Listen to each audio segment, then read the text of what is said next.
right into it. Defensive backfield made a lot of plays, especially Jaden Davis and Daryl Porter seemed to really stand out. Talk about that group. Davis, I mean, he was lights out. He played corner, played nickel, played a lot of different spots, did a lot of different things. He blitzed a lot. I think he got a PBU. He had a tackle for a loss. He had a big caused fumble. Played with a lot of energy. Was physical. Porter held up, you know.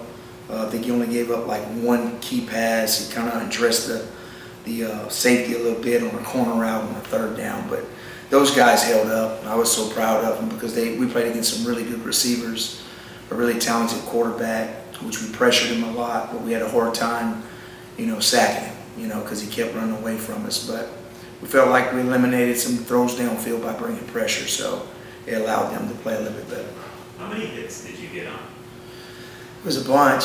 I think they did a stat out of, I don't know, the 50 drop back passes. It was something like 30 times. You know, we pressured him. Out of 30 something, we actually made him hurry or pressure 28 of them. You know, so we were getting home. We were doing things to try to stem the front, move the front, try to mess up their blocking schemes by getting guys free, and we felt like we had to do that. And we hadn't shown any of that really anywhere I've been, other than on third down I would do it some, but we did it probably 80% of the time. We stemmed the front and moved it before snap and then brought pressure after the snap, of course. So. The second half looked a little different than the first half. Did Bobby do some things at halftime that made you have to adjust a little bit, or they got a lot of yards in the second half? They did. I think he started tempoing us a little bit and started going a little formations in the boundary. He kind of changed some personnels up. He went from 11 to 12. He took some easy access throws. They moved the ball, but we ended up stalling them out, which was good. In the first half, we had some bad field position, so they got scores, but the yards didn't show it because they had short fields. So in the second half, they had more yards, but they stalled out. Thank God, you know. The key was we had a couple field goals, forcing the field goals, which was good. And we had a 2-point stop, which they snapped the ball on the ground, and you know, we didn't try to simulate the snap count. James was trying to get the corner's attention, and he happened to clap a bunch of times, and they snapped the ball. It's just a part of football. I've been called for defensive delay of game for that before, with a kid not even trying to do it, but it is what it is. It's part of football, and we came out on the good end with that one. So you had to defend a lot during the course of the game. Did you walk out of the stadium feeling pretty good about the whole body of work? Whew. I felt like I'd been in a war, man. You know, it was all the way to the end. I didn't really get to enjoy it. I like having the ball at the end of the game and taking a knee. I think if we make that stop that Kam, you know, went down on, that was a 4th down, and we get the ball, we run out the clock, and we take a knee, it'd probably been a lot more enjoyable. But we defended from the very first, you know, play to the very end. So it was a long game, and we got some great offensive minds over there. You know, of course, Coach Petrino, Jimbo, and then they had a guy who coached at Tennessee, Chaney, was an analyst over there. So they had 3 Power 5 SEC offensive coordinators that we were going up against. Coach, it seems, I don't have the numbers in front of me, but it seems like you brought a lot of corner blitzes on Saturday. How effective do you think those were in disrupting their quarterback, who's still pretty young QB? We got a couple of hits on them with it. We batted a ball. We got a couple of tackles behind line scrimmage.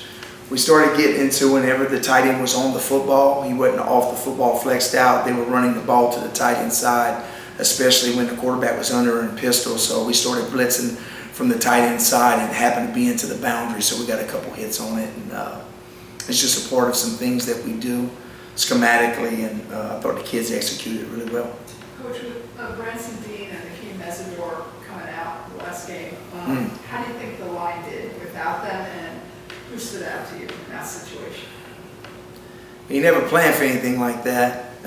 Thank God we had a plan that we were going to pressure and move the front. It allowed the guys that came in that were a little smaller and inexperienced to be able to get after it a little bit and play a little reckless and carefree. So I thought Bang played really good. He got held probably 2-3 times where he got sacks that we didn't get a call. There's just some multiple guys, it's a lot of guys ran through the football. We didn't grade out great up front. We had some MAs, but they played extremely hard, which was good. So. Your aggressive approach, is a benefit of that approach that it eliminates some hesitancy and maybe some overthinking on the back end in particular?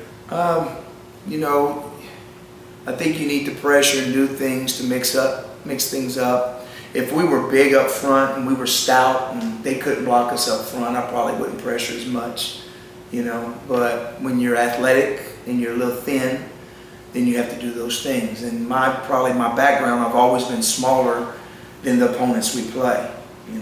FCS days, we would play money games against South Florida, Nebraska, and we would always move the front and stem. We always played good against the run. And my days at Western Kentucky, Marshall, we've never been bigger than anybody, but we've always been athletic, and it kind of just fits the type of kids we have here, and I think they enjoy it. They enjoy creating havoc and getting, in the backfield. So. Is that just like an engagement thing, you think? Like it just keeps them engaged to be? It does. Each week they want to know what we're going to do differently, especially early in the week when you show it to them, it kind of breaks the monotony of, just going through a regular practice. It's like, okay, what we got this week? They kind of know certain calls. Each one of them have a chance to get a play. Coach, I'm assuming you're with Kam likely out for a little bit. How do you feel about the reserve safeties filling in for him? We'll mix it up. We'll have different guys playing the safety position. Right now, I can't say who's going to be the guy, but there'll be some corners that are rotating in at that safety as well. A guy like Jaden Davis, he can play any position. You just plug and play him. And TC's another guy like that too, Couch. Of course, Harris is the natural backup that would be going in, but we got different guys that can go in and play. They know the defense well enough. They have enough experience to where they can move to other positions. Couple more. Are any of those young guys that you've got starting to pop a little bit? You play a game like this, you really don't pop them in a game. Right. It's kind of tough. But in practice, are they starting to show? You just don't know.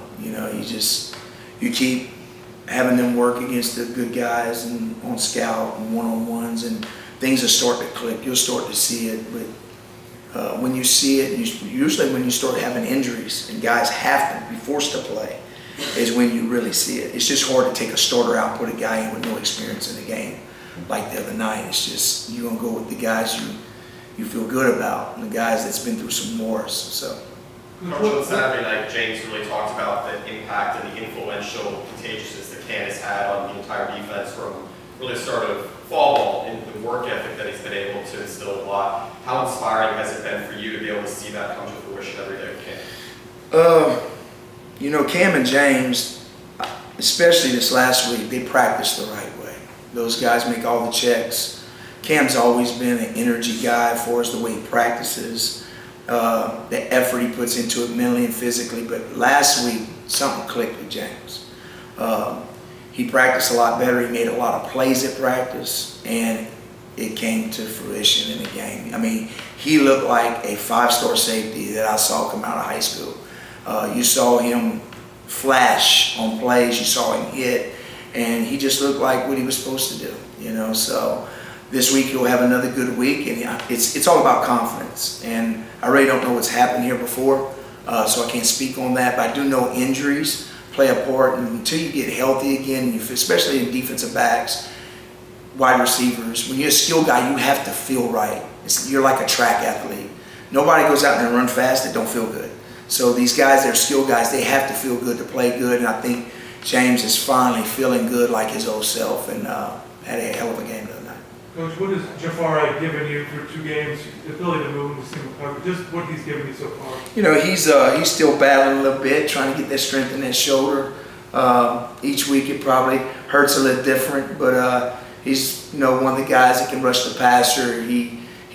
That's probably more of his forte is a speed type guy, but he's got a really good leadership, and he practices well too. So I think he'll have a big week this week. I think he'll have a chance to get a couple sacks. Coach, thank you for your time. Thank you. Thank you.